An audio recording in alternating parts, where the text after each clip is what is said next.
សម្រាប់ចេញពីផ្ទះលើកដៃសំពះលានអ្នកទាំងពីរអរគុណលោកបានអ្នកម៉ាំងដែលឲ្យរូបកូនមានថ្ងៃនេះស្គាល់រសជាតិជីវិតនៅពេលផ្លាស់ប្ដូរមកវិញទីនេះ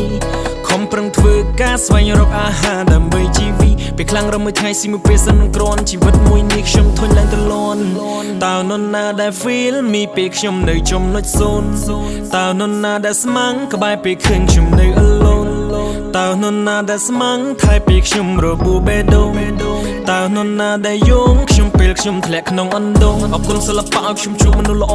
រាប់អានខ្ញុំដោយមិនគិតមានក្រអរគុណរាល់ទាំងធ្វើដោយភាពស្មោះសររាល់មនុស្សសញ្ចេតនាខ្ញុំនឹងថែវាបន្តមិនណាល្អខ្ញុំមិនភ្លេចនោះទេមិនណាដែលអាក្រក់ក៏ខ្ញុំនៅចាំដែរចាំរស់សម្ដីគេនិយាយថាអាចសម្រេចព្រោះខ្ញុំណូតមកវាក្នុងសភៅក្បាលឆ្កែ I do for my name yeah I do for my life thank all my friend always stay by my side ថាជីវិតខ្ញុំពីមុនវាលំបាកចំមិនណាយយកមិនដេកថ្ងៃមិន